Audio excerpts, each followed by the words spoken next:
Welcome back to Abu Dhabi లొల్లి. So khoa bun bread video ప్రతి ఒక్కరు చూసిర్రు అనుకుంటా. అమ్మింది హిందువా ముస్లిమా, లేకపోతే పొట్ట కూడు కోసం 12 గంటలు కష్టపడినోడా, ఫ్యామిలీని ఫీడ్ చేయడానికి పని చేసుకున్నోడా? రిలీజన్ చూస్తావా, వాడి మతం చూస్తావా, లేకపోతే వాడు పడుతున్న కష్టం చూస్తావా?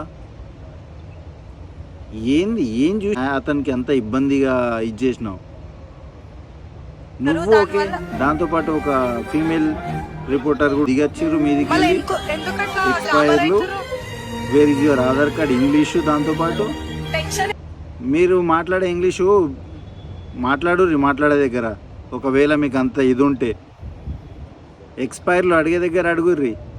నాకు ఇప్పుడు ఒక 30 సంవత్సరాలు ఉన్నాయి, ఓ 2-3 కంట్రీలు కూడా తిరిగినాం. స్ట్రీట్ ఫుడ్ అమ్మేటోడు ఎక్కడ కూడా ఎక్స్పైర్ పెట్టుకోలేడు. ఇక వేరే కంట్రీస్ గురించి ఎందుకు, మన కంట్రీ గురించే మాట్లాడదాం. యాడ ఇదేం పైన ఎక్స్పైర్ పెట్టమంటావు? పానీపూరి బండి వాడికి ఎక్స్పైర్ రేట్లు పెట్టుకోమంటావా? ఐస్ క్రీమ్లు అమ్మేటోడికి ఎక్స్పైర్ పెట్టుకోమంటావా? లేకపోతే ఇక ఎంటికలకు బొంబాయికా మిఠాను ఇస్తారు, వాళ్ళకి ఎక్స్పైర్ పెట్టుకోమంటావా? లేకపోతే కూరగాయలు అమ్మేటోడు ఎక్స్పైర్ పెట్టాలా? లేకపోతే చనా బటాలు అమ్మేటోడు ఎక్స్పైర్ పెట్టుకోవాలా? రోడ్ల మీద టిఫిన్ చేసుకునేటోడు ఎక్స్పైర్ పెట్టుకోవాలా? బిర్యానీ పైనటోడు ఎక్స్పైర్ పెట్టుకోవాలా? ఏం మాట్లాడుతున్నావు నువ్వు అసలు? పుట్టినప్పటి నుండి నువ్వు ఎక్స్పైర్ డేట్లు చూసుకొని తిన్నట్టున్నావు. మనం ఇంట్లో వండుకున్న అన్నము పొద్దుగల వండింది సాయంత్రం మంచిగా ఉన్నదా లేదా అని స్మెల్ చెక్ చేస్తాం, 2-3 సార్లు చెక్ చేసుకుని తింటాం. అటువంటిది నువ్వు పైసలు పెడుతున్నావు, నీకు ఇంగిత జ్ఞానం ఉండాలి, అది మంచిగా ఉన్నదా లేదా తినే ముందు చూసుకోవాలా.